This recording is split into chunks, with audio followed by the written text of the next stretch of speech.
प्रिय विद्यार्थियों, नमस्ते। हम बिहारी सतसई से आपके पाठ्यक्रम में संकलित दोहों की व्याख्या पर बात कर रहे थे। व्याख्या के क्रम को आज आगे बढ़ाते हैं और अगला दोहा देखते हैं। अगला दोहा है कि कहत नटत रीझत खिजत मिलत खिलत लजियात भरे भुवन में करत हैं नैनन ही सब बात। इस दोहे में नायक नायिका के प्रेम संकेतों, उनकी प्रेम चेष्टाओं, नेत्रों के इशारों से उनके प्रेमालाप का वर्णन किया गया। नायक और नायिका किसी उत्सव में परिजनों की उपस्थिति में, परिवारजनों की उपस्थिति में, सामाजिकों की उपस्थिति में मिलते हैं और नेत्रों के इशारों से, नेत्रों के संकेतों से प्रेमालाप करते हैं, प्रेम चेष्टाएं करते हैं। नायक और नायिका की इस चतुराईपूर्ण प्रेमालाप को उनकी एक सखी देखती है और नायिका की वो सखी अपनी दूसरी सखी से नायक और नायिका के प्रेम व्यापार का वर्णन करती है। नायिका की सखी कहती है कि नायक और नायिका भरे भवन का अर्थ है भरा हुआ भवन, और भरा हुआ भवन से आते हैं भवन में, घर में परिवारजनों की उपस्थिति, परिजनों की उपस्थिति में, सामाजिकों की उपस्थिति में करत है, करते हैं नैनों या नेत्रों से सब बात, यानी संपूर्ण बात। नायक और नायिका जो है वो भवन में, घर में परिजनों, सामाजिकों की उपस्थिति में ही नेत्रों से संपूर्ण प्रेमालाप करते हैं। संपूर्ण प्रेम चेष्टाओं की अभिव्यक्ति नेत्रों के माध्यम से करते हैं। तो नायक और नायिका की इस प्रेम, नायक और नायिका की इन प्रेम चेष्टाओं का वर्णन करते हुए सखी कहती है कि कहत नटत, कहत नायक जो है वो नेत्रों के संकेतों से, नेत्रों के इशारों से नायिका के सामने रति प्रस्ताव करता है, रति की प्रार्थना करता है। नटत, और नायिका उसके इस रति विषयक निवेदन को, रति विषयक प्रस्ताव को अस्वीकार कर देती है। नटना यानी मना करना, लेकिन नायिका का ये अस्वीकार ही स्वीकार का वाचक है और नायक उसके अस्वीकार करने की जो मुद्रा है, अदा है, भंगिमा है, उस पर रीझ जाता है, क्योंकि उस अस्वीकार में ही स्वीकार छिपा हुआ और नायक उसकी उस मुद्रा पर रीझता है। तो नायिका को लगता है कि नायक इतना कामासक्त है कि उसके निषेध करने पर भी वो रीझ रहा है, तो वो खींचती है, क्रोध प्रकट करती है, खींच प्रकट करती है, लेकिन वास्तव में उसकी खींच भी क्या है, बनावट। और इसी कारण फिर उनके जो है एक दूसरों के जो है नेत्र मिलते हैं, खींचत मिलत, मिलते गए, नेत्र मिलते, और नेत्र मिलने पर उनकी मुस्कुराहट जो है वो अभिव्यक्त होती है, दोनों प्रसन्नता से खिल उठते हैं और लज्जात, और फिर जो है वो लज्जित होते हैं। और लज्जित होने का जो कारण है वह ये है कि उनका ये जो सारा प्रेम व्यापार था, उनकी जो ये सारी प्रेम चेष्टाएं थी, उनका ये जो संपूर्ण प्रेमालाप था जो नेत्रों के माध्यम से हो रहा था, वो भरे भवन में अर्थात परिजनों की उपस्थिति में, परिवारजनों की उपस्थिति में हो रहा था। इस कारण उनमें लज्जा भाव जो है उसका आविर्भाव होता है। तो इस दोहे में जिस नायिका का वर्णन हुआ है वह नायिका है नवोडा मध्या सौकिया नायिका। नवोडा का मतलब है कि जिसकी अभी अभी शादी हुई है, नवविवाहिता है। और मध्या कहते हैं जिस नायिका में काम और लज्जा दोनों भावों का समान रूप से उपस्थिति होती है, समान रूप से जो है समावेश दिखाया जाता है, वो मध्य नायिका। स्वकीय अपने पति से प्रेम करने वाले सब किया, तो उसका चित्रण है नायक और नायिका के प्रेम संकेतों के माध्यम से। इस दोहे में बिहारी दास जी ने श्रृंगार के अनेक अनुभवों की सुंदर योजना है। भावों और अनुभवों की दृष्टि से ये जो दोहा है अत्यंत सुंदर है, और बिहारी ने इस एक दोहे में श्रृंगार के अनुभवों का समुद्र भर दिया है। अर्थ गांभीर्य और भाव सबलता की दृष्टि से जो है उनका ये दोहा बड़ा अनूठा है, क्योंकि इसमें रति का जो है, प्रेम का जो है संपूर्ण व्यापार जो है नेत्रों के इशारों से, रति का प्रस्ताव करना, नायिका का मना करना, नायिका का रीझना, नायिका का खींचना, नेत्रों का मिलना, उनका प्रसन्न होना और लज्जित होना, इतने सारे अनुभवों की जो योजना है उन्होंने एक जो है पंक्ति में की है। तो अर्थ गांभीर्य और भाव सफलता की दृष्टि से उनका ये जो दोहा है बड़ा अनूठा है, अनोखा है। और ये सब हुआ है बिहारी की जो कल्पना की समाहार शक्ति है। कल्पना को वह समावेश जो है एक पंक्ति में इतने बड़ी भावों की कल्पना कर लेते हैं। तो कल्पना की जो समाहार शक्ति है और भाषा की जो सामासिकता है, भाषा की जो समाज शक्ति है, उसके परिणाम स्वरूप ही एक दोहे में या एक पंक्ति में श्रृंगार के इतने अधिक अनुभवों की सुंदर व्यंजना बिहारी द्वारा की गई है। और बिहारी के ऐसे दोहों को देखकर ही ध्यान में रखकर ही बिहारी के दोहों के बारे में ये कथन प्रचलित हुआ है कि सतसैया के दोहरे जो नावक के तीर, देखन में छोटे लगे घाव करे गंभीर। इस दोहे में बिहारी दास जी का प्रणय मनोविज्ञान संबंधी जो ज्ञान है, गूढ़ प्रणय मनोविज्ञान, प्रेम का जो मनोविज्ञान है उसका ज्ञान भी, उसका पता भी इससे चलता है। और परिणय व्यापार का सबसे प्रभावशाली माध्यम जो है नेत्र है। नेत्रों से ही प्रेम व्यापार की शुरुआत होती है। इस बात की, इस कथन की भी इसमें अभिव्यक्ति हुई है। शिल्प पक्ष की बात करें तो इसमें जो है एक तो है कारण दीपक अलंकार, और कारण दीपक अलंकार होता है कि जब बहुत सी क्रियाओं का कर्ता एक ही होता है, तो यहाँ कहना, नटना, रीझना, खींचना, मिलना, खिलना और लजन, इन क्रियाओं का कर्ता एक ही नायक नायिका है, इसलिए इसमें कारण दीपक अलंकार है। और नैनन ही से बात, नेत्रों से ही बात करना, जो कारण नहीं है उससे भी कार्य हो रहा, इसलिए इसमें जो है विभावना अलंकार है। भरे भवन में जो है लक्षणा शब्द शक्ति है, भरे भवन से आशय अपन यहाँ परिवारजनों की उपस्थिति, परिजनों की उपस्थिति से लेंगे। इसके अतिरिक्त दोहा छंद है और श्रृंगार रस का इसमें सुंदर परिपाक हुआ है। ब्रज भाषा का साहित्यिक प्रयोग इसमें हुआ है। अगला छंद देखते हैं। अगला दोहा है कि लखी गुरुजन बीच कमल सो, शीशु छुआयो श्याम, हरि सन्मुख करी आरसी हिये लगाए।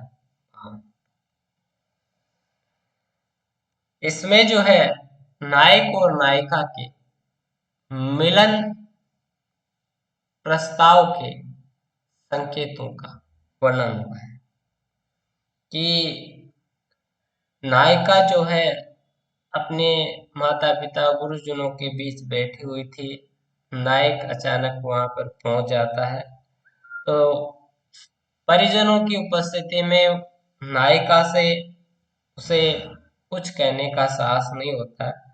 तो वह मिलन के लिए, मिलन का संकेत करने के लिए सांकेतिक शैली में बात करता है। और सांकेतिक शैली में दोनों के मध्य जो वार्तालाप होता है उसका वर्णन इसमें हुआ है। लखी गुरुजन बीच कमल सो शीश छुआयो श्याम। नायक नायिका के को उपहार स्वरूप देने के लिए कमल का फूल लाया था, किंतु जब वो उसे प्रत्यक्ष रूप से भेंट नहीं कर पाता है तो परिजनों की उपस्थिति में, गुरुजनों की उपस्थिति में वह जो नायक है उपहार स्वरूप लाए हुए उस कमल पुष्प को अपने सिर से लगाता है। लखी गुरुजन बीच, गुरुजनों के बीच में नायिका को बैठी देख करके कमल सो कमल को शीश उछवायो शाम, शीश यानी मस्तक पे लगा। अब यहाँ नायक, वैसे तो बिहारी दास ने श्याम कृष्ण के लिए कहा है प्रत्यक्ष रूप से, लेकिन हम कृष्ण को न लेकर के इसमें जो है नायक से लेंगे, क्योंकि उनके नायक नायिका जो है वो कृष्ण और राधा है।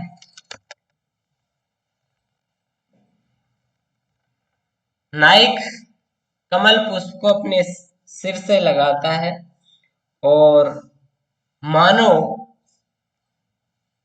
कमल को सिर से लगा करके वो नायिका के पांव पड़ने की चेष्टा करके, नायिका को प्रणाम निवेदन करके अपना प्रेम जो है वो प्रकट कर रहा है। नायिका के कमल चरण जो है वो कमल के समान कोमल है और उन कमल को वो अपने सिर से लगा करके नायिका के चरणों में अपना मस्तक धर के प्रणाम निवेदन करता है, पांव पड़ने की चेष्टा करता है। इस तरह से वो अपने प्रेम की अभिव्यक्ति करता है। जब नायक के इस व्यापार को नायिका देखते हैं तो हरि सन्मुख, हरि यानी कृष्ण, सन्मुख यानी सामने, हरि आरसी, आरसी यानी वैसे दर्पण होता है, ये यानी हृदय से लगाया लगाती है, बाम यानी वामा स्त्री। नायिका जो है वो अपनी अंगूठी को के नगीने नायक की ओर करके उसे अपने हृदय से लगा देती। नायिका ने अंगूठी पहन रखी थी, अंगूठी में नगीना था, उस नगीने में क्या था, परछाई, प्रतिबिंबित। नायक की ओर जब उस अंगूठी को करती है तो नायक का जो प्रतिबिंब है, परछाई है, उस नगीने में प्रतिबिंबित होता है और उसको वो अपने हृदय से लगाती है। और इससे मानो वो कहना चाहती है कि मैं तुम्हारी प्रेम भावनाओं का आदर करती हूँ और तुम्हारा जो स्थान है वो मेरे हृदय में, तुम्हारी उपस्थिति मेरे हृदय में है, मैं भी तुम्हें हृदय से जो है चाहती हूँ। दूसरा अर्थ इसका यूं लिया जा सकता है कि नायक जो है गुरुजनों के बीच बैठी हुई नायिका को देख करके कमल को जो है अपने सिर से लगा करके मिलने की प्रार्थना करता है, पांव पड़ने की चेष्टा करके नायिका से मिलन का प्रस्ताव जो है वो रखता है। तो नायिका जो है हरिसन, हरि का अर्थ अब यहां लिया जाएगा सूर्य। नायिका ने अंगूठी के नग, अंगूठी को जो है सूर्य की ओर करके उसे उच्च रूपी पहाड़ों, स्तन रूपी पहाड़ों के बीच लगाती है और मानो ये कहना चाहती है, ये संकेत देना चाहती है कि जब सूर्य अस्ताचल के बीच चला जाएगा, अस्ताचल के भी बाद में सूर्य के अस्ताचल में छिपने पर वे नायक से मिलन के लिए आएंगे। तो नायक और नायिका के इस मिलन संकेतों का इसमें वर्णन हुआ है। किसी ने टीकाकार ने ऐसा भी इसका अर्थ किया है कि नायक जो है कमल को अपने सिर पर लगाता है और मानो वह ऐसा कहना चाहता है कि दिन में जब तक और जहां कमल सिर चढ़ाने को प्राप्त होता रहे, अर्थात सरोवर जिसके पास जिसमें कमल खिले हो, वहां पर आकर के उसे उससे मिलन का संकेत कर। और नायिका ने जो है आरसी जो है वो नायक के सम्मुख करके हृदय से लगा लिया और उससे ये सूचित कर दिया मानो कि सूर्य के रहते हुए वो कमलों वाले तालाब पर आकर ही हृदय से लगाए। तो नायक और नायिका के मिलन के लिए जो संकेत है उसका इसमें वर्णन है। इसमें जो वर्णित नायिका है वो मध्य नायिका तो है क्योंकि लज्जा और काम दोनों का इसमें भाव है, पर किया भी हो सकती है क्योंकि अभिसारी का नायिका है, अभिसार का इसमें प्रस्ताव है। तो अलंकारों की बात करें तो इसमें जो है सूक्ष्म अलंकार और सूक्ष्म अलंकार की जहां अर्थ जो है बड़ी सूक्ष्मता से निकलता हो, बड़ा गहराई में छिपा हुआ हो, वहां सूक्ष्म अलंकार। उपमा भी अपन कह सकते हैं क्योंकि नायिका के चरणों की उपमा कमल से की गई है, उसको प्रतीक रूप में लिया गया। हरे में क्लेश का भी प्रयोग किया है। अगर दो अर्थ देखते हैं, दोहा छंद है, ब्रज भाषा है और श्रृंगार रस का सुंदर परिपाक है। अगला दोहा देखते हैं। जग तु जनायो जिहि सकलु, सो हरि जान्यो नाई, ज्यों आँखें सब देखिए, आंखें न देखी जाए। ये एक ऐसे व्यक्ति का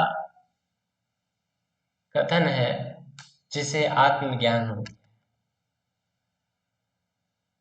जिसकी आत्मा जो है आत्मज्ञान के प्रकाश से प्रकाशित हो, और वह व्यक्ति जो है ईश्वर की अगोचरता, अवांग मन साग गोचर स्थिति जो है ईश्वर की, कि वो इंद्रियों, वाणी और मन से अगोचर है, उसका वर्णन इसमें करता है।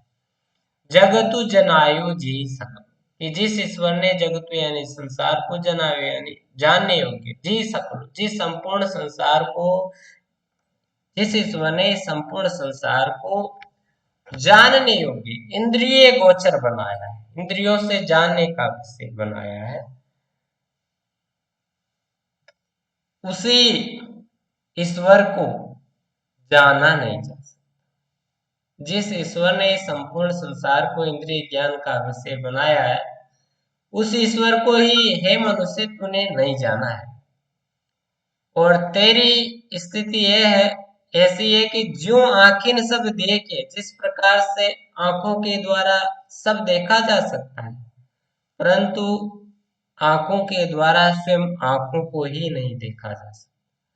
तो जिस प्रकार आंखों के द्वारा संपूर्ण संसार देखा जाता है परंतु आंखों के द्वारा स्वयं आंखों को नहीं देखा जा सकता, उसी प्रकार जिस ईश्वर ने इस संपूर्ण संसार को गोचर बनाया, इंद्रिय गोचर बनाया है, उन्हीं इंद्रियों के द्वारा, इन इंद्रियों के द्वारा उसी ईश्वर को नहीं देखा जा सकता। अर्थात ईश्वर जो है वह अगोचर है, ज्ञानातीत है, अवांग मन सागोचर है। वाणी, इंद्रिय और मन से उसे नहीं देखा जा सकता। शैल पक्ष की बात करें तो द्वा छंद ब्रज भाषा है, प्रसाद गुण है, पांचाली रीति है। इसके साथ इसमें जो अलंकार है वो है दृष्टांत। आंखों के दृष्टांत के माध्यम से कवि जो है अपनी बात कह रहा है। और विरोधाभास भी है कि जिनसे सबको देखा जा सकता है उनसे, जिन आंखों से सबको देखा जा सकता है उन आंखों से आंखों को ही नहीं देखा जा रहा है। अनुप्रास अलंकार है। अगला दुआ देखिए, दीर्घ सांस न ले रुक, सुख साई न भूल, दय दय क्यों करत हूँ, दय दय सुख भूल। ये नीति परक दुआ है। और नीति परक शैली में इसमें एक मित्र जो है या एक गुरु जो है अपने विपत्तिग्रस्त शिष्य या मित्र को जो है अ, उपदेश दे रहा है या सलाह दे रहा है कि सुख और दुख को जो है समान भाव से ग्रहण करना चाहिए।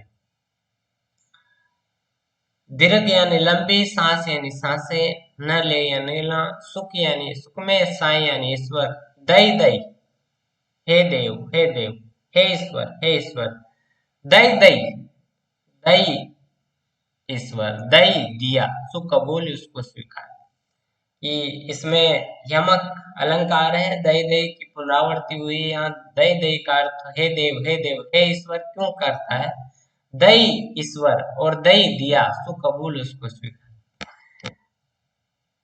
मित्र या गुरु जो अपने विपत्तिग्रस्त शिष्य या मित्र से कहता है कि इस विपत्ति के समय में तो हे देव, हे देव, हे ईश्वर, हे ईश्वर क्यों करता, क्यों पुकारता?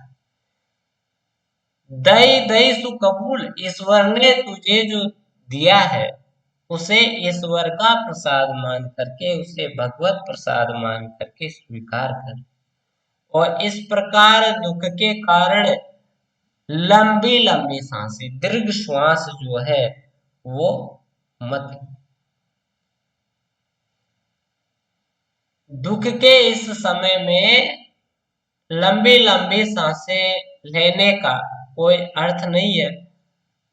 और सुख में जो है साई यानी ईश्वर को, क्योंकि सुख और दुख जो है उनको जब तक समभाव से ग्रहण नहीं किया जाता तब तक व्यक्ति को जो है सुखानुभूति नहीं हो सकती।